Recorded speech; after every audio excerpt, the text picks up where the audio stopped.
Gaza में युद्ध विराम करने के बाद अब इजरायली फौज ने अपनी पूरी ताकत कब्जे वाले वेस्ट बैंक में झोंक दी है, लेकिन इसके बावजूद वहां पर हमास को काबू नहीं कर पा रही है।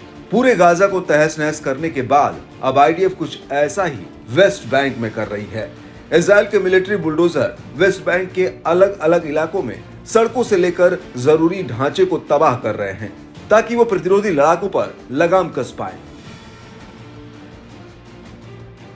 लेकिन आईडीएफ की तमाम कोशिशों के बावजूद इजराइल यहां पर भी गाजा की तरह प्रतिरोध की आवाज को दबा नहीं पाया और अब इसी कड़ी में आईडीएफ की स्पेशल यूनिट ने वेस्ट बैंक के तुलकारम में एक घर को घेर लिया था। यहां पर आईडीएफ ने भीषण गोलीबारी की। इसके अलावा दक्षिणी वेस्ट बैंक के अल खलील में आईडीएफ ने जमकर तांडव मचाया। अल खलील के अल मजहर इलाके में इजरायली सेना ने छापामार कार्रवाई करने के साथ साथ कई गाड़ियों को जब्त किया है।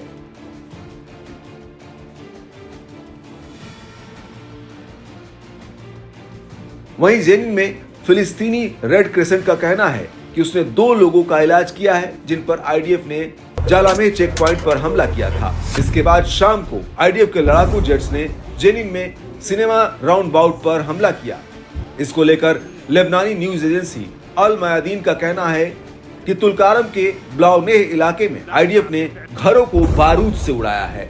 अल मयादीन के मुताबिक आईडीएफ वेस्ट बैंक में लगातार लोगों को जबरन बेघर कर रही है। इसके अलावा उनकी खेतिहर जमीनों में भी आग लगाई जा रही है।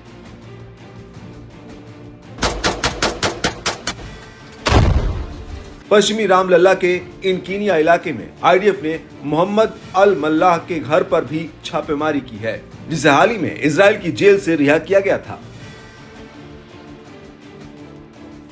आपको बता दें कि वेस्ट बैंक में पिछले 8 दिनों की आईडीएफ की कार्रवाई में 16 फिलिस्तीनियों की मौत हो चुकी है, जबकि दर्जनों लोग घायल हैं और कई लोगों को हिरासत में लिया गया है।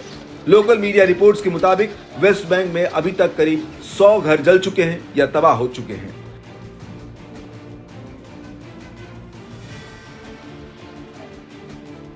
वहीं 27 जनवरी 2025 को आईडीएफ ने निदाल अल आमेर के परिवार को सूचना दी कि उनके बहुमंजिला घर को आईडीएफ गिरा देगी।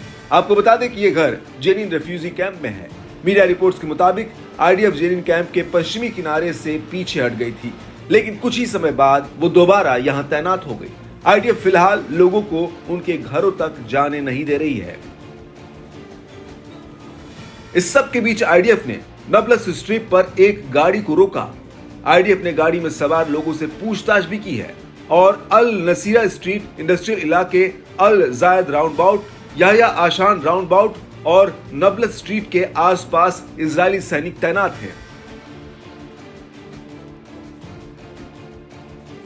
इसी दौरान आईडीएफ ने जेनिन रिफ्यूजी कैंप और आसपास के इलाकों में कई फिलिस्तीनियों को हिरासत में लिया है। आईडीएफ जेनिन में फिर से भारी फोर्स और बुलडोजरों को भेज रही है। जेनिन के सरकारी अस्पताल के आसपास भारी संख्या में आईडीएफ तैनात है। वहीं आसमान में आईडीएफ के लड़ाकू जेट्स और ड्रोन मंडराते हुए नजर आ रहे हैं।